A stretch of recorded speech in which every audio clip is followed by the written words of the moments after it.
जन्माद्यस्य यतोऽन्वयादितरतश्चार्थेष्वभिज्ञस्वराट् तेने ब्रह्महृदाय आदिकवये मुह्यन्ति यं सूरयः तेजो वारिमृदां यथा विनिमयो यत्र त्रिसर्गो मृषा धाम्ना स्वेन सदा निरस्तकुहकम् सत्यं परं धीमहि निगमकल्पतरोर्गलितं फलं शुकमुखादमृतद्रवसंयुतम् पिबत भागवतं रसमालयं मुहुरहो रसिकाः भुवि भावुकाः दारिद्र्यदुःखज्वरदाहितानां मायापिशाची परिमर्दितानां संसारसिन्धौ परिपातितानां क्षेमाय वै भागवतं प्रगर्जति साङ्केत्यं पारिहास्यं वा स्तोभं हेलनमेव वा वैकुण्ठनामग्रहणम् अशेषाघहरं विदुः ಶ್ರೀಗುರುಭ್ಯೋ ನಮಃ. ಹರಿ ಓಂ. ನಾವು 10ನೇ ಸ್ಕಂದದ 14ನೇ ಅಧ್ಯಾಯದ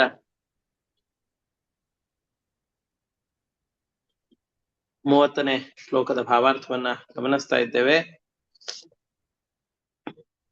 ಈ ಸಂದರ್ಭದಲ್ಲಿ ಆಗ್ತಾ ಇದ್ದಂತಹ ಕಥೆ ಈಗ ತಾನೇ ಗಮನಿಸಿದ್ದೇವೆ. ಕೃಷ್ಣ ಕಾಲಿಯ ಸರ್ಪನ ಮೇಲೆ ತಾಂಡವ ನೃತ್ಯವನ್ನ ಮಾಡ್ತಾ ಇದ್ದಾನೆ. ಆ ನೃತ್ಯವನ್ನ ಮಾಡುವ ಸಂದರ್ಭದಲ್ಲಿ 5 ಹೆಡೆಗಳುಳ್ಳಂತಹ ಕಾಲಿಯ ಸರ್ಪದ ಯಾವ ಹೆಡೆ ಎತ್ತರಿಸಿ ನಿಲ್ಲುತ್ತದೆಯೋ ಆ ಹೆಡೆ ಮೇಲೆ ಚೆನ್ನಾಗಿ ತುಳಿತಾ ಇದ್ದಾನೆ.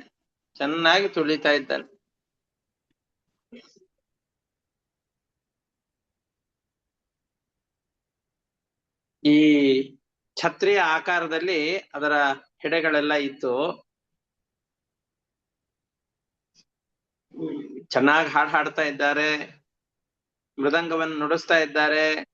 ರುದ್ರದೇವರು ಬಂದು ತಾಳ ತಟ್ತಾ ಇದ್ದಾರೆ ಅಂತಂತ ಹೇಳಿದ್ರೆ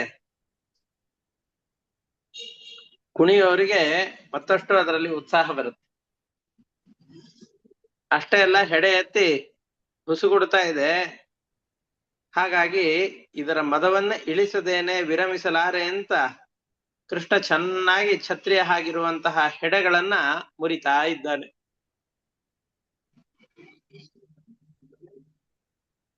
ಮೈಯೆಲ್ಲ ಜರ್ಜರಿತವಾಗಿ ಹೋಗಿದೆ. ತನ್ನ 5 ಮುಖಗಳಿಂದಲೂ ರಕ್ತ ಕಾರ್ತಾ ಇದ್ದಾನೆ. ನನಗೆ ಮನಸ್ಸಿನಲ್ಲಿ ಯೋಚನೆ ಮಾಡ್ತಾ ಇದ್ದಾನೆ, ನನಗೆ ಬ್ರಹ್ಮದೇವರ ವರ ಇದೆ, ಬೇರೆ ಯಾರಿಂದಲೂ ಕೂಡ ನನ್ನನ್ನ ಮಣಿಸ್ಲಿಕ್ಕೆ ಆಗೋದಿಲ್ಲ ಅನ್ನುವಂತಹ ವರ ಇದೆ. ಹಾಗಿದ್ದಾಗ್ಲೂ ಕೃಷ್ಣ ಬಂದು ನನ್ನ ಮೇಲೆ ಈ ರೀತಿಯಾಗಿ ನರ್ತನವನ್ನು ಮಾಡ್ತಾ ಇದ್ದಾನೆ ಅಂತ ಹೇಳಿದರೆ ಈ ಶಿಶು ಸಾಮಾನ್ಯವಾದದ್ದಲ್ಲ, ಸಾಕ್ಷಾ ನಾರಾಯಣನೇ ಇರ್ಬೇಕು. ಯಾಕೆ ಅಂತಂದ್ರೆ ನಾನಿಲ್ಲಿ 1-2 ವರ್ಷಗಳಿಂದ ಇರೋದಲ್ಲ, ಯುಗ ಯುಗಗಳಿಂದ ನಾನಿಲ್ಲೇ ವಾಸವಾಗಿದ್ದೇನೆ. ಯುಗ ಯುಗಗಳಿಂದ ವಾಸವಾದಂತಹ ನನಗೆ ಬೇರೆ ಯಾರಿಂದಲೂ ಆಪತ್ತು ಬಂದಿಲ್ಲ. ಇವನಿಂದ ಆಪತ್ತು ಬರ್ತಾ ಇದೆ ಅಂತಂತ ಹೇಳಿದ್ರೆ ಇವನು ಸಾಮಾನ್ಯನಾದಂತಹ ವ್ಯಕ್ತಿ ಅಲ್ಲ, ಇವನು ಸಾಕ್ಷಾತ್ ನಾರಾಯಣನೇ ಇರಬೇಕು ಅಂತಂದುಕೊಂಡು ಮನಸ್ಸಿನಿಂದಲೇ ಅವನನ್ನು ನಮಸ್ಕಾರ ಮಾಡ್ತಾ ಇದ್ದಾನೆ. ತಚ್ಚಿತ್ರ ತಾಂಡವ ವಿರುಗ್ಣ ಫಣಾತ ಪತ್ರ ರಕ್ತಂ ಮುಖೈರುರುವಮನ್ ನೃಪ ಭಗ್ನಗಾತ್ರ ಸ್ಮೃತ್ವಾ ಚರಾಚರ ಗುರುಂ ಪುರುಷಂ ಪುರಾಣಂ ನಾರಾಯಣಂ ತಂ ಅರಣಂ ಮನಸಾ ಜಗಾಮ. ಈ ರೀತಿಯಾಗಿ ನನ್ನ ತಲೆ ಮೇಲೆ ನಿಂತು ಛತ್ರದ ಹಾಗಿರುವಂತಹ ನನ್ನ ಹೆಡೆಗಳನ್ನ ತುಳಿದು ಜರ್ಜರಿತವನ್ನಾಗಿ ಮಾಡ್ತಾ ಇದ್ದಾನೆ ಅಂತಂದ್ರೆ ಈ ವ್ಯಕ್ತಿ ಸಾಮಾನ್ಯನಿರ್ಲಿಕ್ಕಿಲ್ಲ. ಪುರಾಣ ಪುರುಷನಾದಂತಹ ಇಡೀ ಜಗತ್ತಿಗೆ ಒಡೆಯನಾದಂತಹ ನಾರಾಯಣನೇ ಇರಬೇಕು, ಬೇರೆ ಯಾರಿಗೂ ಇಂತಹ ಸಾಮರ್ಥ್ಯ ಇಲ್ಲ ಅಂತ ತಿಳಿದುಕೊಂಡು ಮತ್ತೊಬ್ಬ ರಕ್ಷಕರಿಲ್ಲದೆ ಇರುವಂತಹ ಈ ಕಾಲಿಯ ಇಡೀ ಜಗದ್ರಕ್ಷಕನಾದಂತಹ ಕೃಷ್ಣನನ್ನೇ ತನಗೂ ರಕ್ಷಕ ಅಂತ ತಿಳಿದು ಅವನು ಶರಣು ಹೊಂದುತ್ತಾ ಇದ್ದಾನೆ. ಕೃಷ್ಣಸ್ಯ ಗರ್ಭ ಜಗತೋತಿ ಭರಾವಸನ್ನ ಪಾರ್ಷ್ಣಿ ಪ್ರಹಾರ ಪರಿರುಗ್ಣ ಹಣಾತಪತ್ರಂ ದೃಷ್ಟ್ವಾ ಹಿ ರಾಜ ಮುಪಸೇದುರವಮುಷ್ಯ ಪತ್ನ್ಯಃ ಆರ್ತಾಶ್ಲಥದ್ವಸನ ಭೂಷಣ ಕೇಶಬಂಧಾಃ.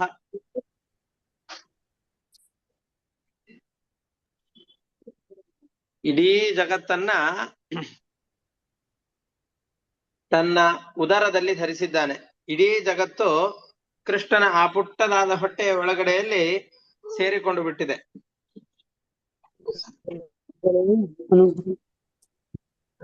ಅಂತಹ ಕೃಷ್ಣನ ಕಾಲಿನ ತುಳಿತಕ್ಕೆ ಈ ಕಂಸನ ಈ ಕಾಲಿಯನ ಶಿರಸ್ಸು ಇದೆಲ್ಲವೂ ಕೂಡ ಜರ್ಜರಿತವಾಗಿ ಹೋಗಿದೆ. ಕೃಷ್ಣನ ಹಿಮ್ಮಡಿದೆಯ ಜೋರಾದ ಹೊಡೆತದಿಂದ ನುಜ್ಜುಗುಜ್ಜಾಗಿ ಹೋಗಿದೆ. ಇದನ್ನು ಕಂಡು ಕಾಲಿಯನ ಪತ್ನಿಯರೆಲ್ಲರೂ ಕೂಡ ಓಡಿಕೊಂಡು ಬರ್ತಾ ಇದ್ದಾರೆ. ಅವರೆಲ್ಲ ಬರುವ ಸಂದರ್ಭದಲ್ಲಿ ಮನುಷ್ಯ ವೇಷವನ್ನು ಧರಿಸಿಕೊಂಡು ಬರ್ತಾ ಇದ್ದಾರೆ. ಮನುಷ್ಯ ವೇಷವನ್ನು ಧರಿಸಿಕೊಂಡು ಬರುವಂತಹ ಸಂದರ್ಭದಲ್ಲಿ ಅವರ ವಸ್ತ್ರಾಲಂಕಾರ, ಕೇಶಾಲಂಕಾರ ಅಂದ್ರೆ ವಸ್ತ್ರಗಳಿಂದ ದೇಹದಲ್ಲಿ ಒಂದಿಷ್ಟು ಅಲಂಕಾರಗಳನ್ನು ಮಾಡ್ಕೊಂಡಿರ್ತಾರಲ್ಲ, ಆ ಅಲಂಕಾರಗಳು, ದೇಹಕ್ಕೆ ಮಾಡಿಕೊಂಡಂತಹ ಅಲಂಕಾರಗಳು, ಇವೆಲ್ಲ ಏನಿತ್ತೋ ತನ್ನ ಗಂಡನನ್ನು ಹಾಕೊಂಡು ತುಳಿತಾ ಇದ್ದಾನೆ ಯಾರೋ ಒಬ್ನು ಅಂತ ಹೇಳಿದಾಗ ಅವರ ಪತ್ನಿಯರಿಗೆ ಎಷ್ಟು ವ್ಯಥೆಯಾಗತ್ತೋ ಅಷ್ಟೇ ವ್ಯಥೆಯಿಂದ, ಅಷ್ಟೇ ದುಃಖದಿಂದಾಗಿ ಓಡಿಕೊಂಡು ಬರ್ತಾ ಇದ್ದಾರೆ. ಬರುವ ಸಂದರ್ಭದಲ್ಲಿ ಸುಮ್ಮನೆ ಹಾಗೆ ಬರ್ತಾ ಇಲ್ಲ, ಪರಮಾತ್ಮ ಬಂದಿದ್ದಾನೆ ಅಂತ ಗೊತ್ತಾಗಿದೆ, ನಮ್ಮ ಯಜಮಾನರಿಂದ ತಪ್ಪಾಗಿದೆ ಅಂತನೂ ಗೊತ್ತಿದೆ ಅವರಿಗೆ. ಅದಕ್ಕೆ ಬರುವ ಸಂದರ್ಭದಲ್ಲಿ ಒಂದು ತಟ್ಟೆಯಲ್ಲಿ ಕೃಷ್ಣನ ಪಾದ ಪೂಜೆಯನ್ನು ಮಾಡ್ಲಿಕ್ಕೆ ಅಂತ ಕಲಶಗಳಲ್ಲಿ, ಬಂಗಾರದ ಕೊಡಗಳಲ್ಲಿ ನೀರನ್ನು ಇಟ್ಕೊಂಡು ಬಂದಿದ್ದಾರೆ. ಕಾಲಿಗೆ ಏರಿಸ್ಲಿಕ್ಕೆ ಅಂತ ಒಂದಿಷ್ಟು ಹೂಗಳನ್ನು ಇಟ್ಕೊಂಡಿದ್ದಾರೆ. ಅಭಿಷೇಕಕ್ಕೋಸ್ಕರ ಅಂತ ಮುತ್ತು ರತ್ನಗಳೆಲ್ಲವನ್ನು ಕೂಡ ಬೇಗ ಬೇಗನೆ ಜೋಡಿಸಿಕೊಂಡು ಕೃಷ್ಣ ಎಲ್ಲಿದ್ದಾನ ಆ ಸ್ಥಳಕ್ಕೆ ಅಂತ ಓಡಿಕೊಂಡು ಈ ಕಾಲಿಯನ ಪತ್ನಿಯರೆಲ್ಲರೂ ಬರ್ತಾ ಇದ್ದಾರೆ, ಕೃಷ್ಣನಿಗೆ ನಮಸ್ಕಾರ ಮಾಡ್ತಾ ಇದ್ದಾರೆ. ದೃಷ್ಟ್ವಾ ಅಹಿರಾಜಂ ಉಪಸೇದುಹು ಅಮುಷ್ಯ ಪತ್ನ್ಯಃ, ತಮ್ಮ ರಾಜನಾದಂತಹ ತಮ್ಮ ಪತಿಯಾದಂತಹ ಕಾಲಿಯನ ಈ ಪ್ರಸಂಗವನ್ನು ನೋಡಿ, ಈ ಸ್ಥಿತಿಯನ್ನು ನೋಡಿ, ಅಮುಷ್ಯ ಪತ್ನ್ಯಃ ಇವನ ಪತ್ನಿಯರು ಯಾರ್ಯಾರಿದ್ದಾರೋ ಅವರೆಲ್ಲರೂ ಕೂಡ ಆರ್ತಾಹ ಬಹಳ ವ್ಯಥೆಗೊಂಡು ಶ್ಲಥದ್ವಸನ ಭೂಷಣ ಕೇಶಬಂಧಾಹ, ಅವ್ರ ಬಟ್ಟೆಗಳು, ಕೇಶಾಲಂಕಾರಗಳು ಏನೇನಿತ್ತ ಎಲ್ಲ ಅಲಂಕಾರಗಳು ಕೂಡ ಧ್ವಸ್ತವಾಗಿ ಹೋಗಿದೆ, ಕೆದರಿಕೊಂಡು ಹೋಗಿದೆ. ಅಂತಹ ಅವರ ಕೇಶಾಲಂಕಾರ, ವಸ್ತ್ರಾಲಂಕಾರಗಳನ್ನು ಗಮನಿಸಿದೇನೆ ಓಡಿ ಬರ್ತಾ ಇದ್ದಾರೆ. ತಂತಾ ವಿಪನ್ನ ಮನಸೋಥ ಪುರಸ್ಕೃತಾರ್ಹ ಕಾಯಂ ನಿಧಾಯ ಭುವಿ ಭೂತಪತಿಂ ಪ್ರಣೇಮುಹು ಸಾಧ್ವ್ಯಃ ಕೃತಾಂಜಲಿ ಪುಟಾಃ ಪರಮಸ್ಯ ಭರ್ತುರ್ಮೋಕ್ಷೇಚ್ಛವಃ ಶರಣದಂ ಶರಣಂ ಪ್ರಪನ್ನಾಃ. ತಾವು ಬರುವ ಸಂದರ್ಭದಲ್ಲಿ ಬೇಕಾದಷ್ಟು ವಸ್ತ್ರಾಲಂಕಾರಗಳನ್ನ ಮತ್ತು ಪರಮಾತ್ಮನಿಗೆ ಸಲ್ಲಿಸಬೇಕಾದಂತಹ ಕಾಣಿಕೆಗಳನ್ನ ಇವೆಲ್ಲವನ್ನು ಕೂಡ ತೆಗೆದುಕೊಂಡು ಬರ್ತಾ ಇದ್ದಾರೆ. ಇಡೀ ಜಗತ್ತಿಗೆ ಒಡೆಯನಾದಂತಹ ಆ ಕೃಷ್ಣನನ್ನ ಬಿಡಿಸ್ಬೇಕು ಅನ್ನುವ ಉದ್ದೇಶದಿಂದ, ಜಗತ್ಪತಿಯಾದ ಪರಮಾತ್ಮನಿಂದ ಬಂಧನಕ್ಕೊಳಗಾದಂತಹ ತನ್ನ ಪತಿಯನ್ನು ಬಿಡಿಸ್ಬೇಕು ಅಂತಂದುಕೊಂಡು ಬೇರೆ ಯಾರೂ ರಕ್ಷಕರಿಲ್ಲ, ಅನಾಥ ರಕ್ಷಕನಾದವನು, ಆಪತ್ ಬಾಂಧವನಾದವನು ಪರಮಾತ್ಮನೊಬ್ಬನೇ ಇದ್ದಾನೆ ಅಂತ ತಿಳಿದುಕೊಂಡು ಅವನನ್ನೇ ಶರಣು ಹೊಂದುತ್ತಾ ಇದ್ದಾರೆ. ಬೇರೆ ಯಾರು ರಕ್ಷಕರಿಲ್ಲ ಅಂತಂದುಕೊಂಡು ಅವನನ್ನೇ ಶರಣು ಹೊಂದುತ್ತಾ ಇದ್ದಾರೆ. ಅವರೆಲ್ಲ ಹೇಳ್ತಾ ಇದ್ದಾರೆ,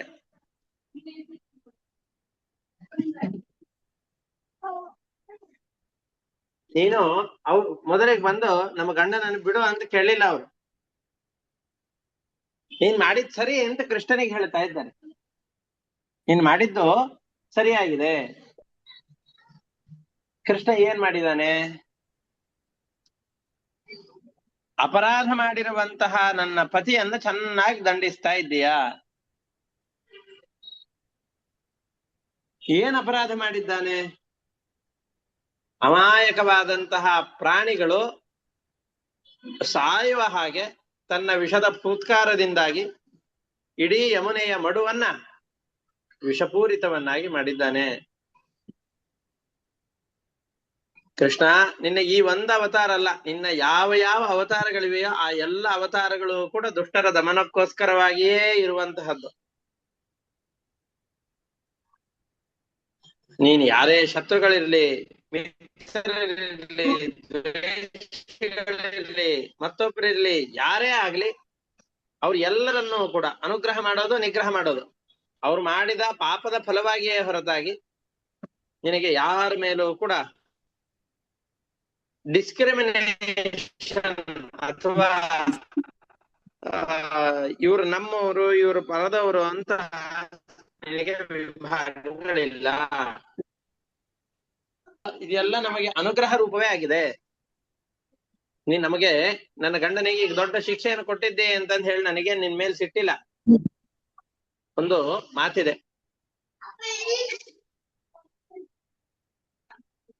ನಾವು ಯಾವ ಯಾವ ತಪ್ಪುಗಳನ್ನು ಮಾಡಿರ್ತೇವೋ ಆ ತಪ್ಪುಗಳಿಗೆ ಶಿಕ್ಷೆಯನ್ನ ಇಲ್ಲಿಯೇ ಅನುಭವಿಸಿ ಬಿಟ್ವಿ ಅಂತಾದ್ರೆ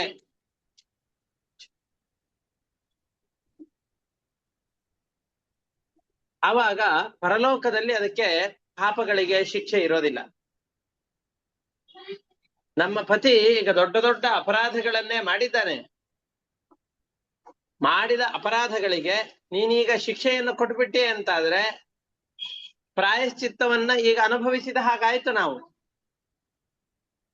ಪ್ರಾಯಶ್ಚಿತ್ತವನ್ನ ಅನುಭವಿಸಿರುವುದರಿಂದ ನಮಗೆ ಇದರಿಂದ ಪರಲೋಕದಲ್ಲಿ ಆಗುವ ಭೀತಿಗಳೆಲ್ಲವೂ ಕೂಡ ಪರಿಹಾರ ಆಗಿದೆ. ಅಷ್ಟೇ ಅಲ್ಲ, ನಾವು ಹಿಂದಿನ ಯಾವುದೋ ಒಂದು ಜನ್ಮದ ನಾವು ಸಜ್ಜನರೇ ವಸ್ತುತಃ ಹಿಂದೆ ಏನೋ ಒಂದು ಜನ್ಮದಲ್ಲಿ ಪಾಪವನ್ನು ಮಾಡಿದರ ಫಲವಾಗಿ ನಮಗೆ ಈ ಸರ್ಪ ಜನ್ಮ ಬಂದಿದೆ. ಸಜ್ಜನರೆಲ್ಲ ಏನೋ ಒಂದು ಕೆಟ್ಟ ಕೆಲಸವನ್ನ ಮಾಡಿರ್ತಾರೆ, ಅದಕ್ಕೆ ದಂಡನೆಯನ್ನ ಅನುಭವಿಸಿಬಿಟ್ರು ಅಂತಾದ್ರೆ ರಾಜನ ದಂಡನೆ ಅನ್ನುವಂತಹದ್ದು ಆ ಪಾಪಗಳೆಲ್ಲವನ್ನು ಕೂಡ ಪರಿಹಾರ ಮಾಡುತ್ತೆ. ನಾವು ಹಿಂದಿನ ಜನ್ಮದಲ್ಲಿ ಏನೋ ಪಾಪ ಮಾಡಿದ್ರಿಂದ ಸರ್ಪ ಜನ್ಮ ಬಂದಿತ್ತು, ನಿನಗ್ ವಸ್ತುತಃ ನಮ್ಮ ಮೇಲೆ ಮುನಿಸಿಲ್ಲ. ನಮಗೆ ಯಾಕೆ ಈ ಜನ್ಮ ಬಂದಿದೆ, ನಾವ್ ಯಾಕೆ ಇಲ್ಲಿ ಇದ್ದೇವೆ, ಇದು ವಸ್ತುತಃ ಪಾಪವೋ ಹೌದೋ ಅಲ್ವೋ, ನಮ್ಮ ಬದುಕಿನ ಪ್ರಶ್ನೆಯೋ, ಇದೆಲ್ಲ ನಿನಗ್ ಗೊತ್ತಿದೆ. ಅಷ್ಟು ದೊಡ್ಡ ಅಪರಾಧ ಇಲ್ಲ ಅನ್ನೋದು ಗೊತ್ತಿದೆ. ಅದಕ್ಕೆ ಹುಸಿ ಮುನಿಸಿನಿಂದ ಹಾಗೇ ಸಿಟ್ಟನ್ನು ತೋರಿಸ್ಕೊಳ್ಬೇಕು ಅನ್ನೋ ಉದ್ದೇಶದಿಂದ ಸ್ವಲ್ಪ ಸಿಟ್ಟು ಮಾಡಿಕೊಂಡು ನಮ್ಮ ಪತಿಯನ್ನ ದಂಡಿಸಿದ್ದಿ. ಈ ದಂಡನೆಯಿಂದಾಗಿ ನಮಗೆ ದೊಡ್ಡ ಅನರ್ಥ ಏನೂ ಇಲ್ಲ, ಹೊರತಾಗಿ ಇದರಿಂದ ನಮಗೆ ಅನುಗ್ರಹವೇ ಆಗಿದೆ. ನೀನು ನಮಗೆ ಮಾಡಿದ ಅನುಗ್ರಹ ಅಂತ ಇದನ್ನ ನಾವು ಒಪ್ಪಿಕೊಳ್ತೇವೆ ಅಂತ ಹೇಳ್ತಾ ಇದ್ದಾರೆ. ನ್ಯಾಯೋ ಹಿ ದಂಡ ಕೃತ ಕಿಲ್ಬಿಷೇಸ್ಮಿನ್ಸ್ತವಾವತಾರ ಖಲ ನಿಗ್ರಹಾಯ. ಯಾರ್ಯಾರು ಪಾಪವನ್ನು ಮಾಡಿರ್ತಾರೋ ಅವ್ರಿಗೆ ಶಿಕ್ಷೆಯನ್ನು ಕೊಡ್ಲೇಬೇಕು. ಯಾಕೆಂದ್ರೆ ನೀ ಅವತಾರ ಮಾಡಿರೋದು ಯಾವ್ದಕ್ಕೋಸ್ಕರ? ಖಲ ನಿಗ್ರಹಾಯ. ಯಾರು ಅಯೋಗ್ಯರಿದ್ದಾರೋ ಪಾಪಿಗಳಿದ್ದಾರೋ ಅವ್ರು ಮಾಡಿದ ಪಾಪಗಳಿಗೆ ತಕ್ಕ ಶಿಕ್ಷೆಯನ್ನು ಕೊಡ್ಲಿಕ್ಕೋಸ್ಕರವೇ ತಾನೇ ನೀನು ಅವತಾರ ಮಾಡಿರುವಂತಹದ್ದು. ಶತ್ರುಗಳು ಮಕ್ಕಳೇ ಆಗಿರ್ಲಿ ಅಥವಾ ಆತ್ಮೀಯರೇ ಆಗಿರ್ಲಿ, ರಕ್ತ ಸಂಬಂಧಿಗಳೇ ಆಗಿರ್ಲಿ, ದೂರದವರೇ ಆಗಿರ್ಲಿ, ಅವ್ರ ಎಲ್ಲರಲ್ಲೂ ಕೂಡ ಸಮಾನವಾದ ಶಿಕ್ಷೆಯನ್ನು ಕೊಡುವಂತಹ ವ್ಯಕ್ತಿ ನೀನು. ನನ್ನ ಪತಿಗೆ ಶಿಕ್ಷೆಯನ್ನು ಕೊಟ್ಟಿದ್ದೆ ಅಂತಾದ್ರೆ ಇದನ್ನ ನೀನು ನಮಗೆ ಮಾಡಿದ ಅನುಗ್ರಹ ಅಂತಾನೆ ನಾನು ಭಾವಿಸ್ತೇನೆ. ರಿಪೋಸ್ತುತಾನಾಮಪಿ ತುಲ್ಯ ದೃಷ್ಟೇ ಧತ್ಸೆ ದಮಂ ತುಲ್ಯ ದೃಷ್ಟೇ ಧತ್ಸೆ ದಮಂ ಫಲಮೇವಾನುಶಂಸ್ಯಂ. ನೀನೀಗ ದಂಡನೆ ಮಾಡಿದ್ರಿಂದಾಗಿ ನಮ್ಮ ಏನೇನು ದೊಡ್ಡ ದೊಡ್ಡ ಪಾಪಗಳು ಅಂತಿತ್ತ ಆ ಪಾಪಗಳೆಲ್ಲವೂ ಹೋಗಿಬಿಟ್ಟಿದೆ. ಪಾಪಗಳು ಹೋದ ಕಾರಣದಿಂದ ಪ್ರಾಯಶ್ಚಿತ್ತ ಆದ ಹಾಗಾಯ್ತು. ಪರಲೋಕದಲ್ಲಿ ಭೀತಿ ಇಲ್ಲ. ಅನುಗ್ರಹೋಯಂ ಭವತಾ ಕೃತೋ ಹಿನೋ ದಂಡೋ ಅಸತಾಂತೆ ಖಲು ಕಲ್ಮಶಾಪಃ ಯದ್ದಂದ ಶೂಕತ್ವ ಮಮುಷ್ಯ ದೇಹಿನಃ ಕ್ರೋಧೋಪಿ ತೇನುಗ್ರಹ ಏವ ಸಮ್ಮತಃ. ಸಜ್ಜನರಲ್ಲಿ ನೀನು ಕೋಪ ಮಾಡಿದರೂ ಅದು ಸಜ್ಜನರ ಮೇಲಿನ ಅನುಗ್ರಹ ಅಂತಾನೆ ನಾವು ತಿಳಿದುಕೊಳ್ಳುತ್ತೇವೆ. ಒಂದು ವೇಳೆ ಸಜ್ಜನರ ಮೇಲೆ ದುರ್ಜನರ ಮೇಲೆ ನೀನು ಅನುಗ್ರಹವನ್ನು ಮಾಡ್ತಾ ಇರುವ ಹಾಗೆ ಮೇಲ್ನೋಟಕ್ಕೆ ಕಾಣಿಸಿದರೂ ಅವರಿಗೆ ಮಾಡುವ ಶಿಕ್ಷೆ ಅದು. ಸಜ್ಜನರಿಗೆ ಎಂದಿಗೂ ಕೆಡಕಾಗ್ಲಿಕ್ಕೆ ಬಿಡೋದಿಲ್ಲ, ದುರ್ಜನರಿಗೆ ಎಂದೂ ಒಳಿತಾಗ್ಲಿಕ್ಕೆ ಬಿಡೋದಿಲ್ಲ. ಅದನ್ನು ನಾವು ಒಪ್ಪಿಕೊಂಡಿದ್ದೇವೆ. ತಪಸ್ಸು ತಪ್ತಂ ಹಿಮನೇನ ಪೂರ್ವಂ ನಿರಸ್ತ ಮಾನೇನ ಚ ಮಾನದೇನ ಧರ್ಮೋಥವಾ ಸರ್ವಜನಾನು ಕಂಪಯ ಯಥೋ ಭವಾನ್ ಸ್ತುಷ್ಯತಿ ಸರ್ವಜೀವ.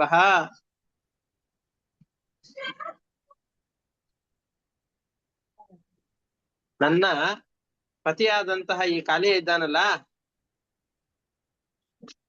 ಅವನ ಮೇಲೆ ನೀನು ಅನುಗ್ರಹ ಮಾಡಬೇಕು. ನಿನ್ನ ಸಿಟ್ಟನ್ನು ಕಳೆದುಕೊಂಡು ಅವನನ್ನ ಅನುಗ್ರಹಿಸಬೇಕು. ದೇವರು ಯಾರೋ ಒಬ್ಬರನ್ನ ಅನುಗ್ರಹ ಮಾಡಬೇಕು ಅಂತ ಹೇಳಿದರೆ ಸುಮ್ನೆ ಅನುಗ್ರಹ ಮಾಡೋದಿಲ್ಲ. ನಾವು ಜನ್ಮಾಂತರದಲ್ಲಿ ಏನಾದ್ರೂ ಭಗವಂತನಿಗೆ ಸಂತೋಷವಾಗುವ ಕರ್ಮಗಳನ್ನ ಮಾಡಿದ್ದೆವು ಅಂತಾದ್ರೆ, ಒಳ್ಳೆ ತಪಸ್ಸನ್ನು ಅಥವಾ ಯಾರೋ ಒಂದಿಷ್ಟು ಜನರ ಸೇವೆಯನ್ನು, ಪುಣ್ಯ ಕೆಲಸಗಳನ್ನು ಜನ್ಮಾಂತರದಲ್ಲಿ ಮಾಡಿದೆವು ಅಂತಾದ್ರೆ ನಮ್ಮೆಲ್ಲರ ಮೇಲಿನ ಅನುಕಂಪೆಯಿಂದಾಗಿ ಜನ್ಮಾಂತರದಲ್ಲಿ ಮಾಡಿದ ಕರ್ಮಗಳಿಗೆ ಅನುಗುಣವಾಗಿ ನಮಗೆ ಫಲವನ್ನು ನೀನು ತಂದು ಕೊಡ್ತಿ. ಈಗ ನನ್ನ ಪತಿ ಅಹಂಕಾರದಿಂದ ನಿನ್ನ ಹೆಡೆಯನ್ನೆತ್ತಿ ಕಚ್ಚಲಿಕ್ಕೆ, ನಿನ್ನನ್ನ ಸುತ್ತಿಕೊಳ್ಳಿಕ್ಕೆ ಬಹಳ ಪ್ರಯತ್ನ ಮಾಡಿದ್ದಾನೆ. ಇದಕ್ಕಿಂತ ಮುಂಚೆಯೂ ಅನೇಕ ಪ್ರಾಣಿಗಳ ಮರಣಕ್ಕೆ, ಮೂರ್ಛೆಗೆ, ಸುತ್ತಮುತ್ತಲಿನ ವಾತಾವರಣದ ಹದಗೆಡುವುದಕ್ಕೆ ನನ್ನ ಪತಿ ಕಾರಣನಾಗಿದ್ದಾನೆ. ಆದರೆ ನೀನು ತಲೆ ಮೇಲೆ ಚೆನ್ನಾಗಿ ನರ್ತನ ಮಾಡಿ ಅವನ ಬಾಯಲ್ಲಿದ್ದ, ನೆತ್ತಿಯಲ್ಲಿದ್ದ, ಬುದ್ಧಿಯಲ್ಲಿದ್ದಂತಹ ಅಹಂಕಾರವೆಂಬ ವಿಷವನ್ನ ಕಕ್ಕಿಸಿದ್ದರಿಂದ ಈಗ ಅಹಂಕಾರವನ್ನ ಕಳೆದುಕೊಂಡಿದ್ದಾನೆ. ಅಷ್ಟೇ ಅಲ್ಲ, ಈಗ ಅಹಂಕಾರವನ್ನು ಕಳೆದುಕೊಂಡು ನೀನು ಕೊಟ್ಟಂತಹ ಶಿಕ್ಷೆಯನ್ನ, ಪರಮಾತ್ಮ ನಮಗೇನೋ ಒಂದು ದುಃಖವನ್ನು ಕೊಡ್ತಾನೆ. ಸಂಸಾರದಲ್ಲಿ ಯಾವಾಗ್ಲೂ ಸುಖ ನಮಗೆ ಇರೋದಿಲ್ಲ, ದುಃಖಗಳಿರುತ್ತೆ. ದೇವ್ರ ಅನ್ಯಾಯ ಮಾಡಿಬಿಟ್ರು, ನಾವೇನೋ ತಪ್ಪನ್ನೇ ಮಾಡಿಲ್ಲ ಅಂತ ಅಂದುಕೊಂಡು ದೇವ್ರು ಮಾಡಿದ್ ಸರಿ ಇಲ್ಲ ಅಂತ ಅನ್ಕೊಂಡ್ರೆ, ಇದು ಅನ್ಯಾಯ ಅಂತ ವಿರೋಧ ಮಾಡಿದ್ರೆ ದೊಡ್ಡ ಅನರ್ಥ ಅದು.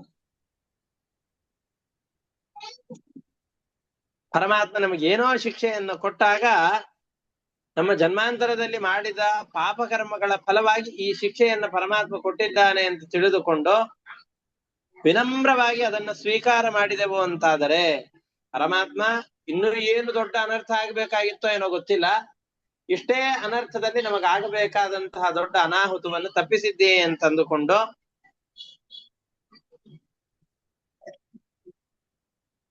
ಪರಮಾತ್ಮ ಅದನ್ನ ತಪ್ಪಿಸಿದ ಅಂತ ತಿಳಿದುಕೊಂಡ್ರೆ, ಪರಮಾತ್ಮ ನಮ್ಮ ಮೇಲೆ ಅನುಗ್ರಹ ಮಾಡಿದ್ದಾನೆ ಅಂತ ಅಂದುಕೊಂಡ್ರೆ ಅದರಿಂದ ನಮಗೆ ಉತ್ತಮ ಗತಿ ಇದೆ. ಅವನು ಪರಮಾತ್ಮ ಅನ್ಯಾಯ ಮಾಡಿಬಿಟ್ಟ, ನನ್ನ ತಲೆ ಮೇಲೆ ತುಳಿದ ಅಂತಂದು ಹೇಳಿ ಪರಮಾತ್ಮ ನನ್ನ ಗಂಡ ನಿನ್ನ ಮೇಲೆ ಸಿಟ್ಟಾಗಿಲ್ಲ. ನೀನ್ ಅನುಗ್ರಹ ಮಾಡಿದ್ದಿ ಅಂತಂದುಕೊಂಡು ತನ್ನ ಅಹಂಕಾರವನ್ನು ತೊರೆದು ಮನಸಾ ನಿನ್ನಲ್ಲಿ ಶರಣಾಗಿದ್ದಾನೆ, ಶರಣಾಗತನಾಗಿ ಬಂದಿದ್ದಾನೆ. ತಪಸ್ಸು ತಪ್ತಂ ಕಿಮನೇನ ಪೂರ್ವಂ ನಿರಸ್ತ ಮಾನೇನ ಚ ಮಾನದೇನ ಧರ್ಮೋಥವಾ ಸರ್ವಜನಾನುಕಂಪಯ ಯಥೋ ಭವಾನ್ ಸುಷ್ಯತಿ ಸರ್ವಜೀವ. ಎಲ್ಲ ಜೀವರ ಅಂತರ್ಯಾಮಿಯಾದಂತಹ ನೀನು ಸಾಮಾನ್ಯವಾಗಿ ಸಂತುಷ್ಟನಾಗೋದಿಲ್ಲ. ಏನೋ ಜನ್ಮ ಜನ್ಮಾಂತರಗಳಲ್ಲಿ ಬಹಳ ಪುಣ್ಯದ ಕೆಲಸವನ್ನು ಮಾಡಿರ್ಬೇಕು. ಅಷ್ಟೇ ಅಲ್ಲ, ಇನ್ನೊಂದು ವಿಷಯ, ನಿನ್ನ ಅನುಗ್ರಹ ನನ್ನ ಪತಿ ಮೇಲೆ ಆಗಿದೆ ಅಲ್ಲಿಕ್ಕೆ ಇನ್ನೊಂದು ಕಾರಣ ಏನು ಗೊತ್ತಾ? ನಾವು ಎಷ್ಟು ಪ್ರಯತ್ನ ಪಟ್ರೆ ನಿನ್ನ ಪಾದದ ಧೂಳಿಯನ್ನ ನಮ್ಮ ತಲೆ ಮೇಲೆ ಧರಿಸ್ಲಿಕ್ಕೆ ಸಾಧ್ಯ ಹೇಳು? ನಿನ್ನ ಪಾದಧೂಳಿಯ ಸಂಪರ್ಕ ಜಗತ್ತಿನಲ್ಲಿರುವ ಎಷ್ಟೋ ಜನರಿಗೆ ಧರಿಸ್ಲಿಕ್ಕೆ ಸಾಧ್ಯ ಇಲ್ಲ. ಅಂತಹ ಸಂದರ್ಭದಲ್ಲಿ ನೀನಾಗಿಯೇ ಬಂದು ಕಾಲಿಯ ಸರ್ಪದ ತಲೆ ಮೇಲೆ ಚೆನ್ನಾಗಿ ತುಳಿತಾ ಇದ್ದಿ ಅಂತಾದರೆ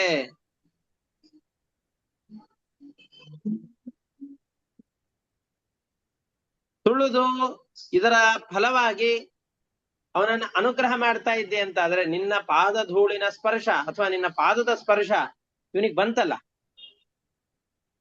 ನಿನ್ನ ಶರೀರದ ಸಂಪರ್ಕದ ಯೋಗ್ಯತೆ ಬಂತಲ್ಲ. ಯಾಕೆಂದ್ರೆ ಪರಮಾತ್ಮನ ಸಂಪರ್ಕ ಆಗ್ಬೇಕು, ಅವನು ಮುಟ್ಬೇಕು ಅಂತಂದು ಹೇಳಿದ್ರು ಏನೋ ಒಂದು ದೊಡ್ಡ ಪುಣ್ಯ ಇರ್ಬೇಕು. ಪ್ರಧಾನಮಂತ್ರಿಗಳು ಅವರು ಇವರು ಎಲ್ಲೋ ಒಬ್ರು ಹೋಗ್ತಾ ಇರೋರಿಗೆ ಅವರನ್ನು ಮುಟ್ಲಿಕ್ಕೂ ಬಿಡೋದಿಲ್ಲ. ಸುತ್ತಮುತ್ತಲು ಇರುವಂತಹ ಇವರು ಸೈನಿಕರು ಅವರು ಇವರು ಎಲ್ಲ ಅವ್ರು ಏನಾದ್ರೂ ಮುಟ್ಬಿಟ್ರು ಅಂತಂದು ಹೇಳಿದ್ರೆ ನಮ್ಮ ಜೀವನ ಪಾವನವಾಯಿತು, ಪವಿತ್ರವಾಯಿತು ಅಂತ ಅಂದುಕೊಳ್ತೇವೆ.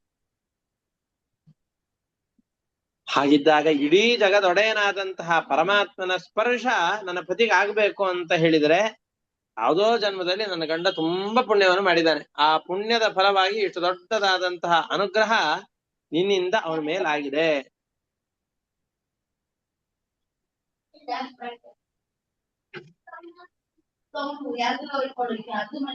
ಶ್ರೀದೇವಿ ಮಾತ್ರ ಎಂದೆಂದಿಗೂ ನಿನ್ನ ಜೊತೆಯಲ್ಲಿರುವಂತಹ ಅನುಗ್ರಹವನ್ನ, ನಿನ್ನ ದೇಹದ ಸಂಪರ್ಕದ ಯೋಗ್ಯತೆಯನ್ನು ಪಡೆದವಳು.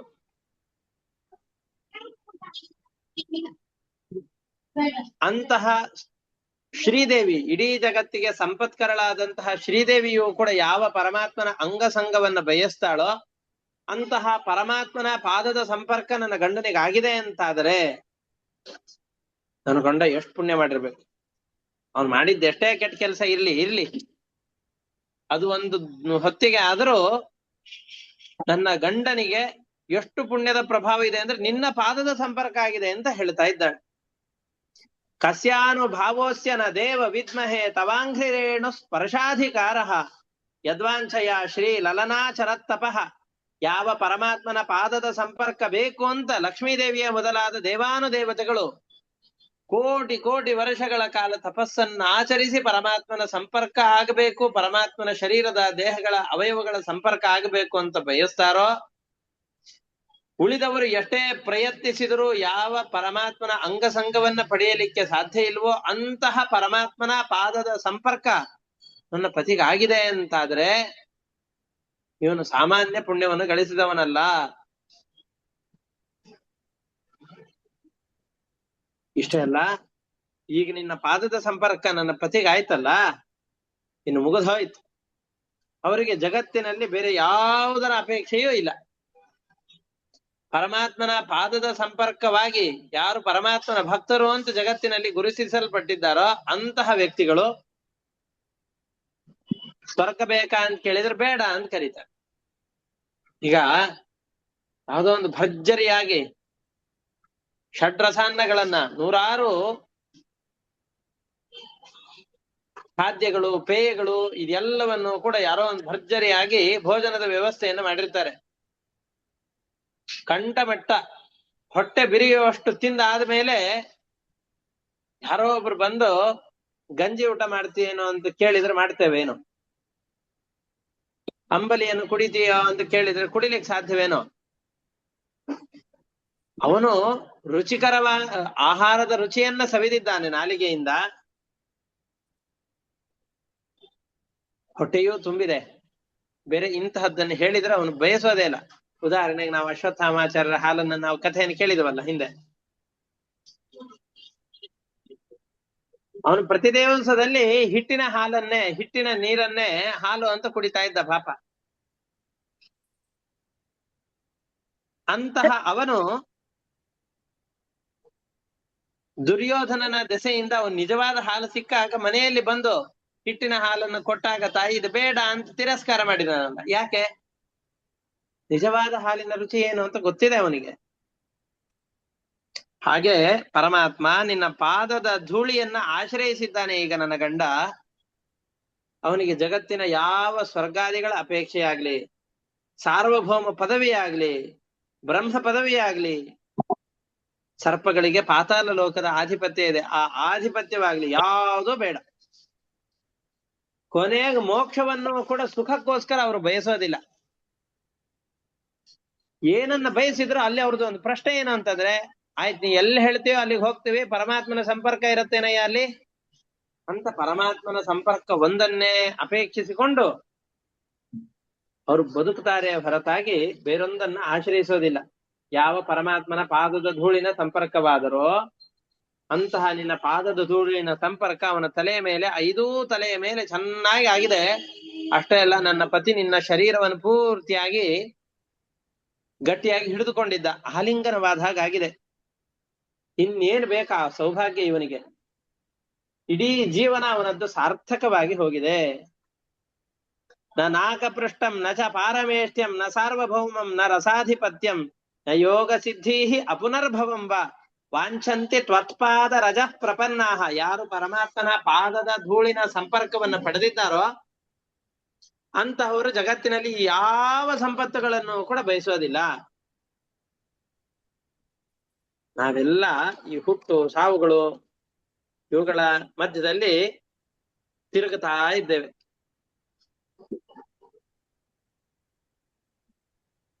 ಇದರಿಂದ ಮುಕ್ತರಾಗಬೇಕು ಅಂತ ಅಂದುಕೊಂಡವರಿಗೆ ಇರುವಂತಹ ಒಂದೇ ಒಂದು ದಾರಿ ಪರಮಾತ್ಮನನ್ನ ಸರಿಯಾಗಿ ತಿಳಿದುಕೊಳ್ಳೋದು. ಅಪರೋಕ್ಷ ಜ್ಞಾನ ಅಂತ ಕರೀತಾರೆ. ಪರಮಾತ್ಮನ ಸರಿಯಾದ ತಿಳುವಳಿಕೆ, ಇದನ್ನ ಅಪರೋಕ್ಷ ಜ್ಞಾನ ಅಂತ ಕರೀತಾರೆ. ಇಂತಹ ಅಪರೋಕ್ಷ ಜ್ಞಾನ ಬರಬೇಕು ಅಂತ ಹೇಳಿದರೆ ಪರಮಾತ್ಮನ ಅಂಗಸಂಗ ಆಗಬೇಕು. ಪರಮಾತ್ಮನ ಪಾದದ ಧೂಳಿನ ಸಂಪರ್ಕ ನಿರಂತರವಾಗಿ ನಮ್ಮ ತಲೆಯ ಮೇಲೆ ಆಗ್ತಾ ಇರಬೇಕು. ಪರಮಾತ್ಮನ ಉಪದೇಶಗಳ ಸಂಪರ್ಕ ತಲೆಯಲ್ಲಿ ನಿರಂತರವಾಗಿರ್ಬೇಕು. ಪರಮಾತ್ಮನ ಉಪದೇಶಗಳನ್ನ ಕಿವಿಯ ಮುಖಾಂತರವಾಗಿ ಸೇರಿಸಿಕೊಂಡು ತಲೆಯಲ್ಲಿ ಧರಿಸಿದೆವು ಅಂತಾದರೆ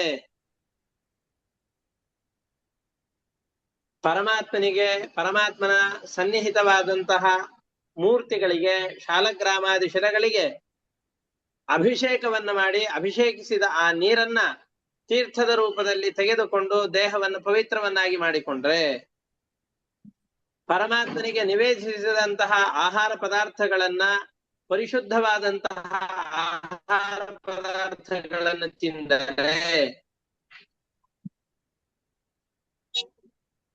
ನಮ್ಮ ಕಣ್ಣುಗಳಿಂದ ಪರಮಾತ್ಮನ ಮೂರ್ತಿಯ ಪ್ರತೀಕಗಳ ದರ್ಶನವನ್ನ ಮಾಡ್ತಾ ಇದ್ರೆ ನಮ್ಮ ಜೀವನವನ್ನ ಆದಷ್ಟು ನಮಗಿಂತ ಕನಿಷ್ಠರಾದಂಥವರು ಅವರ ಉಪಕಾರಕ್ಕೋಸ್ಕರ ಮೀಸಲಾಗಿ ಇಟ್ಟರೆ ಪರಮಾತ್ಮನ ಪಾದದ ಸಂಪರ್ಕ ನಮಗುಂಟಾಗತ್ತೆ. ಪರಮಾತ್ಮನ ತತ್ವಜ್ಞಾನ ನಮ್ಮ ತಲೆಗೆ ಬಂದು ಕುಳಿತುಕೊಳ್ಳುತ್ತೆ. ಇಂತಹ ಅದ್ಭುತವಾದಂತಹ ಪರಮಾತ್ಮನ ಪಾದದ ಸಂಪರ್ಕ ಏನಿದೆಯೋ ಆ ಸಂಪರ್ಕವನ್ನ ನಮ್ಮ ಪತಿ ಪಡೆದಿದ್ದಾನೆ. ಅದರ ಸಂಪರ್ಕ ನನ್ನ ಗಂಡನಿಗೆ ಸಿಕ್ಕಿದೆ ಅಂತಾದ್ರೆ ಅವರಿಗೆ ನಿನ್ನ ಸರಿಯಾದ ತತ್ವಜ್ಞಾನ ಆಯಿತು ಅಂತ ಅರ್ಥ. ತತ್ವಜ್ಞಾನ ಆಯಿತು ಅಂತಂದ್ರೆ ನಮ್ಮ ಪತಿಗೆ ಈ ಸಂಸಾರದ ಚಕ್ರದ ಸುಳಿಯಲ್ಲಿ ಸಿಲುಕಿಕೊಂಡಿರುವಿಕೆ ಏನಿದೆಯೋ ಇದರಿಂದ ಮುಕ್ತನಾದ ಅಂತ. ಈ ಎತ್ತುಗಳೆಲ್ಲ ಗಾಣಕ್ಕೆ ನಿರಂತರವಾಗಿ ತಿರುಗ್ತಾನೇ ಇರುತ್ತೆ. ಟ್ರೆಡ್ಮಿಲ್ ಅಲ್ಲಿ ನಿಂತುಕೊಂಡು ವಾಕಿಂಗ್ ಮಾಡೋರು ಗಂಟುಗಟ್ಲೆ ನಡೆದ್ರು ನಿಂತಲ್ಲೇ ನಿಂತಿರ್ತಾರೆ. ಹಾಗೆ ಸಂಸಾರದಲ್ಲಿ ನಾವು ಹುಟ್ಟಿನಿಂದ ಸಾಯುವವರೆಗೂ ಒಂದಲ್ಲ ಒಂದು ರೀತಿಯಿಂದ ನಾವು ಉನ್ನತಿಯನ್ನು ಪಡಿಬೇಕು ಅಂತ ಗಳಿಸ್ತಾ ಇದ್ರೆ, ಪ್ರಯತ್ನ ಪಡ್ತಾ ಇದ್ರೆ, ಅದರಲ್ಲಿ ಆಧ್ಯಾತ್ಮಿಕತೆಯ ಸೋಂಕಿಲ್ಲ ಅಂತಾದ್ರೆ, ನಾಸ್ತಿಕರಾಗಿದ್ದೇವೋ ಅಂತಾದ್ರೆ ಎಲ್ಲಿ ನಿಂತಿರ್ತೇವೋ ಅಲ್ಲೇ ನಿಂತಿರ್ತೇವೆ. ಟ್ರೆಡ್ಮಿಲ್ ಮೇಲೆ ನಡೆಯೋರು ಅಲ್ಲೇ ನಿಂತಿರ್ತಾರೆ, ಮುಂದೆ ಒಂದ್ ಹೆಜ್ಜೆಯೂ ಹೋಗಿರೋದು. ನಡೆಯೋದು ತುಂಬಾ ನಡೆದಿರ್ತಾರೆ. ಗಾಣದ ಎತ್ತು ಎಲ್ಲಿ ಇರುತ್ತೆ ಅಲ್ಲೇ ಇರತ್ತೆ. ನಡೆದಿದ್ದು 100 ಕಿಲೋಮೀಟರ್ ಅಷ್ಟು ನಡೆದಿದ್ರು ಇರೋದು ಮಾತ್ರ ಅಲ್ಲೇ ಇರುತ್ತೆ. ಇವನು ನಡೆದಿದ್ರಿಂದ, ಈ ಪಶುಗಳೆಲ್ಲ ನಡೆದಿದ್ರಿಂದ ಆ ಉಪಯೋಗ ಯಾರಿಗೆ ಅಂತಂದ್ರೆ ಗಾಣದ ಮಾಲೀಕ ಯಾರಿರ್ತಾನಲ್ಲ, ಎಣ್ಣೆಯನ್ನು ತಕ್ಕೊಳ್ಳಿಕ್ ಉಪಯೋಗ ಅಷ್ಟೇ. ಹಸುಗಳಿಗೆ ಏನು ಉಪಯೋಗ ಇಲ್ಲ. ಒಂದು ಹೊತ್ತಿನ ತೊತ್ತು ಸಿಗತ್ತಷ್ಟೆ. ಹುಲ್ಲಿನ ಹೊರೆಯನ್ನು ತಂದು ಹಾಕ್ತಾನೆ, ಒಣ ಹುಲ್ಲನ್ನ ಹಾಕ್ತಾನೆ, ಅದನ್ನ ತಿಂದುಕೊಂಡಿರ್ಬೇಕಷ್ಟೆ. ಹಾಗೆ ನಮ್ಮ ಆಜೀವನಾಂತದ ಪರಿಶ್ರಮಕ್ಕೆ ಏನೋ ಒಂದು ಮೂಗಿಗೆ ತುಪ್ಪವನ್ನು ಸವರಿದ ಹಾಗೆ ಸ್ವಲ್ಪ ಸುಖಗಳು ಸಿಗತ್ತೆ, ನಾವು ಮಾಡಿದಕ್ಕೆ ಸರಿಯಾದ ಫಲ ಸಿಕ್ತು ಅಂತ ಅಂದುಕೊಂಡು ಆ ಭ್ರಮೆಯಲ್ಲಿಯೇ ಇಡೀ ಜೀವನವನ್ನು ಕಳೆದು ಬಿಡುತ್ತೇವೆ. ನಮಸ್ತುಭ್ಯಂ ಭಗವತೆ ಪುರುಷಾಯ ಮಹಾತ್ಮನೆ ಭೂತ ವಾಸಾಯ ಭೂತಾಯ ಪರಾಯ ಪರಮಾತ್ಮನೆ. ಎಲ್ಲ ಜೀವಿಗಳ ಒಳಗಡೆಯಲ್ಲಿ ನಿಯಾಮಕನಾಗಿ ವಾಸ ಮಾಡ್ತಾ ಇದ್ದಿ, ಎಲ್ಲರಿಗಿಂತ ಉತ್ತಮನಾದವನು ನೀನು, ನಿನಗೆ ನಮಸ್ಕಾರ ಮಾಡ್ತಾ ಇದ್ದಿ. ನಮಗೆ ಏನೇ ಜ್ಞಾನ ಬರಬೇಕು, ಅದು ಸಣ್ಣ ಪುಟ್ಟ ವಿಚಾರಗಳನ್ನು ಹಿಡಿದುಕೊಂಡು ಜಗತ್ತಿನ ಹಿರಿದಾದ ವಸ್ತುಗಳ ಜ್ಞಾನ ಅಂತೇನಿದೆಯೋ ಪ್ರತಿಯೊಂದು ಜ್ಞಾನಕ್ಕೂ ಕಾರಣನಾದವನು ನೀನು. ಯಾವ ವ್ಯಕ್ತಿಗಳ ಪ್ರಭಾವವೂ ನಿನ್ನ ಮೇಲೆ ಆಗೋದೇ ಇಲ್ಲ. ನಿನಗೆ ನಮಸ್ಕಾರವನ್ನೇ ಹೇಳ್ತೇನೆ. ಜ್ಞಾನ ವಿಜ್ಞಾನ ನಿಧಯೇ ಬ್ರಹ್ಮಣೇ ಅನಂತ ಶಕ್ತಯೇ ಅಗುಣಾಯ ಅವಿಕಾರಾಯ ನಮಸ್ತೆ ಅಪ್ರಾಕೃತಾಯ ಚ ಕಾಲಾಯ ಕಾಲನಾಭಾಯ ಕಾಲ ಅವಯವ ಸಾಕ್ಷಿಣೆ ವಿಶ್ವಾಯ ತದುಪದ್ರಷ್ಟ್ರೆ ತತ್ಕರ್ತ್ರೆ ವಿಶ್ವಹೇತವೇ. ಇಡೀ ಕಾಲಕ್ಕೆ ನಿಯಾಮಕನಾದವನು ಪರಮಾತ್ಮ. ನಮಗೆ ಕೆಟ್ಟ ಸಂದರ್ಭವೂ ಬರುತ್ತೆ, ಒಳ್ಳೆಯ ಸಂದರ್ಭವೂ ಬರುತ್ತೆ. ನಮ್ಮ ಒಳಿತಿಗೆ ಕೆಡುಕಿಗೆ ಕಾರಣವಾದ ಈ ಕಾಲಕ್ಕೂ ನಿಯಾಮಕನಾದವನು ನೀನು.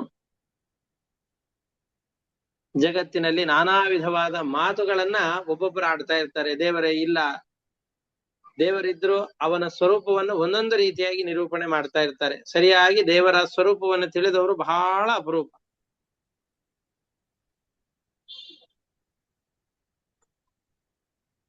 ಅಂತಹ ವ್ಯಕ್ತಿಗಳಿಗೂ ಕೂಡ ಅವರ ಯೋಗ್ಯತೆಗೆ ಅನುಗುಣವಾಗಿ ನಿಯಮನವನ್ನು ಮಾಡಿ ಅವರಿಗೆ ತಕ್ಕಂತಹ ಫಲವನ್ನು ಕೊಡಿಸ್ತಾ ಇದ್ದಿ ಪರಮಾತ್ಮ ನೀನು. ನಿನಗೆ ನಮಸ್ಕಾರ.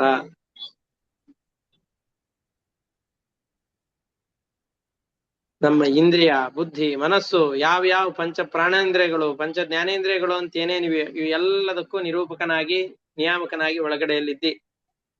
ಈಗ ದುಷ್ಟರನ್ನ ನಿಗ್ರಹ ಮಾಡಿ ಸಜ್ಜನರನ್ನ ನಿಯಮನ ಮಾಡ್ಲಿಕ್ಕೋಸ್ಕರ, ಅವರ ರಕ್ಷಣೆ ಮಾಡ್ಲಿಕ್ಕೋಸ್ಕರವಾಗಿ ಯಾದವ ಕುಲಕ್ಕೆ ಒಡೆಯನಾಗಿದ್ದುಕೊಂಡು ಇಲ್ಲಿ ಅವತಾರ ಮಾಡಿದ್ದಿ.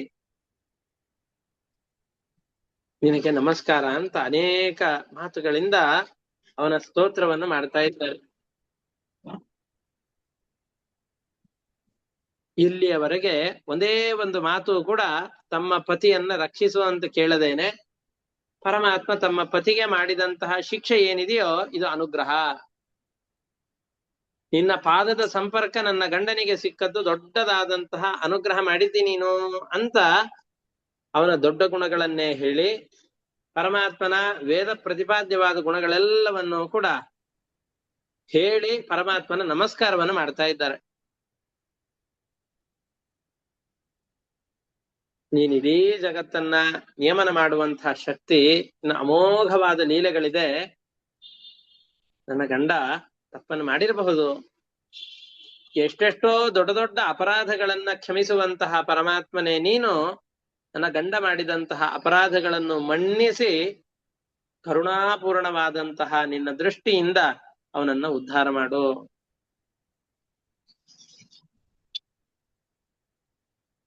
ನಾವು ಸರ್ಪ ಸ್ವಭಾವದವರು. ಸರ್ಪಗಳ ಸಹಜ ಸ್ವಭಾವ ಏನು? ಎಲ್ಲಿಂದಲಾದ್ರೂ ತನಗೆ ಆಪತ್ತಿದೆ ಅಂತಾದ್ರೆ ಆಪತ್ತಿರುವಂತಹ ವ್ಯಕ್ತಿಗಳನ್ನು ಹಿಡಿದು ಕಚ್ಚೋದು, ಆ ಆಪತ್ತಿನಿಂದ ನಮ್ಮನ್ನು ನಾವು ತಪ್ಪಿಸಿಕೊಳ್ಳೋದು.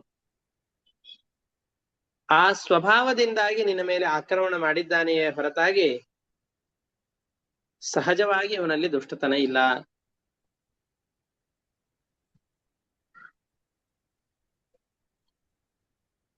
ನೀನು ದೇವ ಸ್ವಭಾವದವನು. ನನ್ನ ಪತಿಯೂ ಕೂಡ ನಿನ್ನಿಂದ ನಿಯಮ್ಯನಾದ ಒಬ್ಬ ದೇವತೆಯೇ. ಏನೋ ಅಕಾಲಿಕವಾದಂತಹ ತಾತ್ಕಾಲಿಕವಾದಂತಹ ತಪ್ಪುಗಳಿಂದ ಇಷ್ಟು ದೊಡ್ಡದಾದ ಅನರ್ಥವನ್ನು ಅನುಭವಿಸ್ತಾ ಇದ್ದಾನೆ. ಅವನನ್ನ ಕ್ಷಮಿಸು ಅಂತ ಕೇಳ್ತಾ ಇದ್ದಾರೆ. ಅಷ್ಟೇ ಅಲ್ಲ, ರಾಜ ತನ್ನ ಪ್ರಜೆಗಳು ಮಾಡ್ತಾ ಇರುವಂತಹ ಅಪರಾಧಗಳೇನಿದೆಯೋ ಬಾರಿ ಬಾರಿ ಮಾಡ್ತಾ ಇದ್ರು ಅಂತಂದ್ರೆ ಅದನ್ನ ಶಿಕ್ಷಿಸ್ಬೇಕು. ಆದ್ರೆ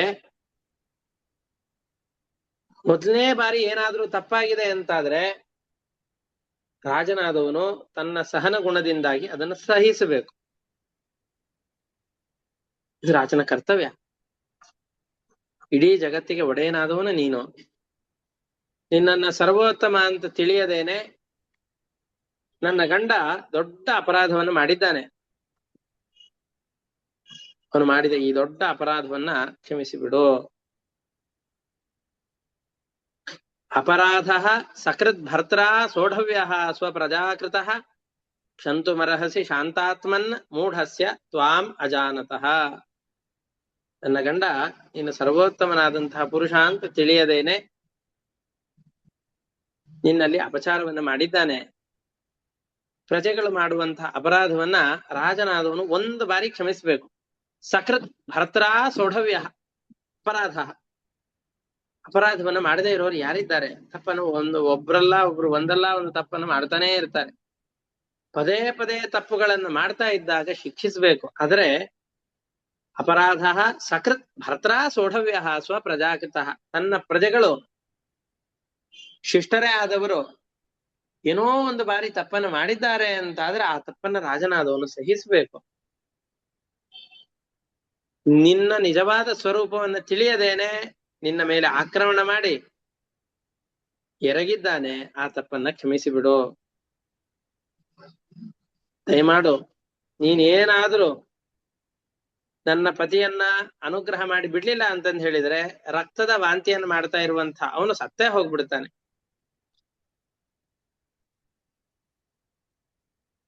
ಪತ್ನಿಗೆ ದೊಡ್ಡದಾದ ಸಂಪತ್ತು ಯಾವುದು ಅಂತಂದು ಹೇಳಿದ್ರೆ ಪತಿಯ ಪ್ರಾಣ. ನಮ್ಮ ದೊಡ್ಡ ಸಂಪತ್ತಾದಂತಹ ಪತಿಯ ಪ್ರಾಣದ ಭಿಕ್ಷೆಯನ್ನು ನಮಗೆ ಕೊಡು. ಅವನು ಅಪರಾಧವನ್ನು ಮಾಡಿರಬಹುದು, ಆದ್ರೆ ನಿರಪರಾಧಿಗಳಾದ ನಮ್ಮನ್ನು ನೋಡಿ ಅವನು ಅಜ್ಞಾನದಿಂದ ಮಾಡಿದಂತಹ ಅಪರಾಧಗಳನ್ನು ಕ್ಷಮಿಸಿ ಅವನನ್ನು ರಕ್ಷಿಸಿ ಬಿಡು. ಅನುಗೃಹೀಶ್ವ ಭಗವನ್ ಪ್ರಾಣಾಸ್ತ್ಯಜತಿ ಪನ್ನಗಃ. ಈ ಸರ್ಪ ರೂಪದಲ್ಲಿರುವಂತಹ ನನ್ನ ಪತಿ ಪ್ರಾಣವನ್ನೇ ತ್ಯಾಗ ಮಾಡುವ ಹಾಗಿದ್ದಾನೆ. ಕೊನೆಯ ಏದುಸಿರನ್ನು ಬಿಡ್ತಾ ಇದ್ದಾನೆ. ಸ್ತ್ರೀಣಾಂ ನ ಸಾಧು ಶೋಚ್ಯಾನಾಂ ಪತಿ ಪ್ರಾಣ ಪ್ರದೀಯತಾಂ. ಬಹಳ ದುಃಖಿತರಾದಂತಹ ಸ್ತ್ರೀಯರು ತಮಗೆ ಬೇಕು ಅಂತ ಕೇಳಿಕೊಳ್ಳೋದು ಪತಿಯ ಪ್ರಾಣವೊಂದನ್ನೇ. ಆ ಪ್ರಾಣದ ಭಿಕ್ಷೆಯನ್ನು ನನ್ನ ಪತಿಗೆ ಕೊಡು ಅಂತ ಕೇಳ್ತಾ ಇದ್ದಾರೆ. ವಿಧೇಹಿತೆ ಕಿಂಕರೀಣಾಂ ಅನುಷ್ಠೇಯಂ ತವಾಜ್ಞೆಯ ಯಚ್ಛ್ರದ್ಧಯ ಅನುತಿಷ್ಠನ್ ವೈ ಮುಚ್ಯತೆ ಸವ ಪುಮಾನ್ ಭಯಾತ್. ನಾವೆಲ್ಲ ನಿನ್ನ ದಾಸಿಯರು, ಇವನು ನಿನ್ನ ದಾಸ. ನಾವೆಲ್ಲ ಅಪರಾಧವನ್ನು ಮಾಡಿದ್ದೇವೆ. ಏನ್ ಮಾಡ್ಬೇಕು ಅಂತ ಹೇಳು. ಈಗ ಅಪರಾಧ ಅಂತೂ ಆಗಿದೆ, ಅದಕ್ಕೆ ಶಿಕ್ಷೆ ಏನಿದೆ ಅಂತ ಹೇಳು. ನಿನ್ನ ಆದೇಶವನ್ನು ಶ್ರದ್ಧೆಯಿಂದ ನಡೆಸ್ತೇವೆ. ನಾವೂ ಅನರ್ಥದಿಂದ ಪಾರ ಆಗ್ತೇವೆ. ಇಲ್ಲಿರುವಂತಹ ಗೋಕುಲದಲ್ಲಿರುವ ಗೋಪಾಲಕರು ಕೂಡ ಅನರ್ಥದಿಂದ ಪಾರಾಗ್ತಾರೆ. ಅಂತಹ ಉಪಾಯವನ್ನು ಉಪದೇಶ ಮಾಡು ಅಂತ ಕೇಳಿದಾಗ ಶ್ರೀ ಶುಕ ಉವಾಚ ಇತ್ತಂ ಸನಾಗ ಪತ್ನಿಭಿಃ ಭಗವಾನ್ ಸಮಭಿಷ್ಟುತಃ ಮೂರ್ಛಿತಂ ಭಗ್ನ ಶಿರಸಂ ವಿಸಸರ್ಜಾಂಘ್ರಿ ಕುಟ್ಟನೈಃ. ಕಾಲಿಯನ ಪತ್ನಿಯರೆಲ್ಲ ಬಂದು ಇಷ್ಟು ಚೆನ್ನಾಗಿ ಸ್ತೋತ್ರ ಮಾಡಿದಾಗ ಭಗವಂತ ತನ್ನ ಪಾದ ಪ್ರಹಾರದಿಂದ ತಲೆಯೆಲ್ಲ ಒಡೆದು ಬಿಟ್ಟು ಮೂರ್ಛೆಗೊಂಡಂತಹ ಆ ಕಾಲಿಯನನ್ನು ಬಿಡ್ತಾ ಇದ್ದಾನೆ. 7-8 ವರ್ಷದ ಬಾಲಕ ಅವನು. ನಿಧಾನವಾಗಿ ಕಾಲಿಯ ಕಣ್ ತೆಗಿತಾ ಇದ್ದಾನೆ. ಕಣ್ ತೆಗೆದು ಕಷ್ಟದಿಂದ ಉಸಿರಾಡ್ತಾ ಕೃಷ್ಣನನ್ನು ನಮಸ್ಕಾರ ಮಾಡಿ ಕೇಳ್ಕೊಳ್ತಾ ಇದ್ದಾನೆ.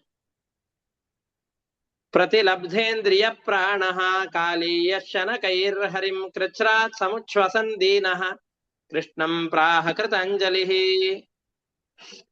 ಅವನು ಪ್ರಾರ್ಥನೆ ಮಾಡಿಕೊಂಡು ಕೃಷ್ಣನ ಮುಂದೆ ಒಂದಿಷ್ಟು ತನ್ನ ದೈನ್ಯದ ಸ್ಥಿತಿಯನ್ನ ಹೇಳಿಕೊಳ್ತಾನೆ. ಇದರಲ್ಲೆಲ್ಲ ನಮಗೊಂದು ಪ್ರಶ್ನೆ ಬರುತ್ತೆ. ಈ ಹಾವುಗಳು ಅವನ ಪತ್ನಿಯರಂತೆ ಇವುಗಳೆಲ್ಲ ಮಾತಾಡ್ಕೊಳ್ಳಿಕ್ ಸಾಧ್ಯವಾ? ಇವಳೆಲ್ಲ ಹೇಳಿದ್ವಲ್ಲ, ಈಗ ಕಾಲಿಯನ ಪತ್ನಿಯರೆಲ್ಲ ಬಂದು ಧರ್ಮಶಾಸ್ತ್ರದ ಮಾತುಗಳನ್ನ, ವೇದಾಂತದ ಮಾತುಗಳೆಲ್ಲವನ್ನು ಕೂಡ ಅವನ ಪತ್ನಿಯರು ಹೇಳ್ತಾ ಇವೆ. ಅವು ಏನ್ ಕುತ್ಕೊಂಡ್ಬಿಟ್ಟು 12-13 ವರ್ಷ ವಿದ್ಯಾಪೀಠಗಳಲ್ಲಿ ಅಥವಾ ಯಾವ್ದೋ ಒಂದು ಯೂನಿವರ್ಸಿಟಿಗಳಲ್ಲಿ ಓದಿ MA PhD ಇದನ್ನೆಲ್ಲ ಮಾಡಿದವುಗಳೇ. ಇವುಗಳಿಗೆಲ್ಲ ಮಾತಿದೆ, ಏನೇನೋ ಹೇಳ್ತಾರಲ್ಲ, ಈ ಬುರುಡೆ ಅಂತ ಅನ್ಸಲ್ವಾ ಇದು ಪುರಾಣಗಳಲ್ಲಿ ಹೇಳೋದು ಅಂತ ಅನಿಸ್ಬಹುದು. ಅದ್ರ ಗಮನಿಸ್ಬೇಕು, ಇವರು ಸಾಮಾನ್ಯರಾದಂತಹ ಈ ಪ್ರಾಣಿಗಳಲ್ಲ. ಕಶ್ಯಪ ಋಷಿಗಳಿಂದ ಕದ್ರು ಎಂಬಂತಹ ದೇವಿಯಲ್ಲಿ ಹುಟ್ಟಿದ ಸಂತಾನಗಳಿವು. ಮನುಷ್ಯದ ಶರೀರವೇ ಇರುತ್ತೆ, ಬೇಕಾದಾಗ ಅವುಗಳಿಗೆ ಸರ್ಪರೂಪವನ್ನು ತೆಗೆದುಕೊಳ್ಳುವಂತಹ ಸಾಮರ್ಥ್ಯ ಇದೆ. ನಮಗೆಲ್ಲ ಹೇಗೆ ಷೋಡಶ ಸಂಸ್ಕಾರಗಳು ಅಂತ ಹುಟ್ಟಿದಾಗ ನಾಮಕರಣ, ಅನ್ನಪ್ರಾಶನ, ಈ ಗರ್ಭಾಧಾನ, ಪುಂಸವನ ಇತ್ಯಾದಿ ಸಂಸ್ಕಾರಗಳೆಲ್ಲವನ್ನು ನಾವು ಮಾಡಿಸ್ತೇವಲ್ಲ, ವಿವಾಹ ಸಂಸ್ಕಾರಗಳು, ಆ ಎಲ್ಲ ಸಂಸ್ಕಾರಗಳು ಇವುಗಳಿಗಿವೆ. ಅಷ್ಟೇ ಅಲ್ಲ, ಶೇಷನಾಗ ಅಂತಿದೆ. ನಾವೆಲ್ಲ ಮಾತನಾಡ್ತೇವಲ್ಲ, ಈಗ ಪಾಠ ಮಾಡ್ತಾ ಇದ್ದೇವೆ, ನಾವು ಮಾತನಾಡ್ತಾ ಇರ್ತೇವೆ, ಭಗವಂತನ ಬಗ್ಗೆ ಹೇಳ್ತೇವೆ. ಶಾಸ್ತ್ರ ಪ್ರವಚನವನ್ನ ಮಾಡುವ ಸಂದರ್ಭದಲ್ಲಿ ಆ ಪ್ರವಚನಕಾರರ ಒಳಗಡೆಯಲ್ಲಿ ಇವರು ನಿಂತು ಮಾತನಾಡಿಸಿದರೆ ನಾವು ಒಂದೆರಡು ಅಕ್ಷರಗಳನ್ನ ಮಾತನಾಡ್ಲಿಕ್ಕೆ ಆಗತ್ತಷ್ಟೆ. ಹಾಗಾಗಿ ನಮ್ಮ ಪ್ರವಚನ ಮಾಡುವ ಶಕ್ತಿಯನ್ನ ಪ್ರೇರಣೆ ಮಾಡುವಂಥವ್ರು ಈ ನಾಗಗಳು. ಇವುಗಳೆಲ್ಲ ಹೇಗ್ ಮಾತಾಡ್ಕೊಳತ್ವೆ ಅಂತೆಲ್ಲ ನಮಗ ಆ ತರದ ಪ್ರಶ್ನೆಗಳು ಸಲ್ಲ ಅಂತ ಇದರಲ್ಲಿ ಹೇಳ್ತಾ ಇದ್ದಾರೆ. ಆದ್ಮೇಲೆ ಕಾಳಿಯ ಸರ್ಪ ಕೃಷ್ಣನ ಎದುರಿನಲ್ಲಿ ಪ್ರಾರ್ಥನೆಯನ್ನು ಮಾಡಿಕೊಳ್ಳುತ್ತದೆ. ಅವನ ಪತ್ನಿಯರ ಪ್ರಾರ್ಥನೆಯಂತೆ ಕೃಷ್ಣ ಸ್ತ್ರೀಯರ ಪ್ರಾರ್ಥನೆಗೆ ಬೇಗನೆ ಮರುಗಿ ಬಿಡ್ತಾನೆ, ಬೆಣ್ಣೆಯ ಹಾಗೆ ಕರಗಿ ಬಿಡ್ತಾನೆ. ಕಾಳಿಯನ ಅಹಂಕಾರವು ಶಮನವಾಗಿದೆ. ಇವರೆಲ್ಲರೂ ಕೂಡ ಬಂದು ಇಷ್ಟು ಹಂಬಲದಿಂದ, ಬಹಳ ಹಂಬಲಿಸಿಕೊಂಡು ತನ್ನ ಗಂಡನದ್ದೇ ತಪ್ಪಿದೆ ಅಂತ ಒಪ್ಪಿಕೊಂಡು, ಯಾರು ತಮ್ಮ ಗಂಡನ್ ನಾವು ತಪ್ಪಿದೆ ಅಂತ ಒಪ್ಕೊಳ್ಳಿಕ್ ನಮ್ ಮನಸ್ಸು ಒಪ್ಕೊಳ್ಳೋದಿಲ್ಲ. ಅದು ನಮ್ ತಪ್ಪೇ ಇಲ್ಲ ಅಂತ ವಾದ ಮಾಡ್ತೇವೆ. ಅದರಲ್ಲೂ ನಮ್ಮವ್ರು ಯಾರಾದ್ರೂ ತಪ್ಪು ಮಾಡಿದ್ದಾರೆ ಅಂತಂದ್ ಹೇಳಿದ್ರೆ ತಪ್ಪೇ ಇಲ್ಲ ಅಂತ ಅನ್ಸುತ್ತೆ. ಅಂತಹ ಸಂದರ್ಭದಲ್ಲಿ ತನ್ನ ಪತಿ ಮಾಡಿದಂತಹ ತಪ್ಪುಗಳನ್ನು ಒಪ್ಪಿಕೊಂಡು ಅವರು ಕ್ಷಮೆಯನ್ನ ಪ್ರಾರ್ಥಿಸಿದಾಗ ಕೃಷ್ಣ ಇವರನ್ನ ರಕ್ಷಣೆ ಮಾಡ್ತಾ ಇದ್ದಾನೆ, ಅವರನ್ನ ಅನುಗ್ರಹಿಸ್ತಾ ಇದ್ದಾನೆ. ಕಾಳಿಯ ಮುಂದೆ ಕೃಷ್ಣನ ಬಳಿಯಲ್ಲಿ ಪ್ರಾರ್ಥನೆ ಮಾಡಿಕೊಡ್ತಾನೆ. ಕೃಷ್ಣನ ಬಳಿಯಲ್ಲಿ ಮಾಡಿದ ಪ್ರಾರ್ಥನೆ ಏನು? ಕೃಷ್ಣ ಅವನಿಗೆ ಈ ಸ್ಥಳವನ್ನು ಬಿಟ್ಟು ಹೋಗು ಅಂತಂತಾನೆ. ಎಲ್ಲಿಗೆ ಹೋಗ್ತಾನೆ? ಇಲ್ಲಿ ಬಂದು ವಾಸವಾಗಿ ಯಾಕಿದ್ದ? ಈ ಎಲ್ಲ ಕಥೆಗಳನ್ನು ಕೂಡ ಮುಂದಿನ ಪಾಠದಲ್ಲಿ ಹೇಳ್ತಾರೆ. ಅದನ್ನ ಮತ್ತೆ ನೋಡೋಣಂತೆ, ಮುಂದಿನ ಪಾಠದಲ್ಲಿ ನೋಡೋಣ ಅಂತ ಹೇಳ್ತಾ ಈ ಪಾಠವನ್ನು ಇಷ್ಟಕ್ಕೆ ಮುಕ್ತಾಯ ಮಾಡ್ತಾ ಇದ್ದೇನೆ. ಹರೇ ನಮಃ. ಶ್ರೀಕೃಷ್ಣ ಅರ್ಪಣಮಸ್ತು. ಅನೇನ ಭಾವಯತ್ ಪುಣ್ಯಂ ತೇನ ಪ್ರೇಣಾದ ಕೇಶವ. ಹರೇ ನಮಃ.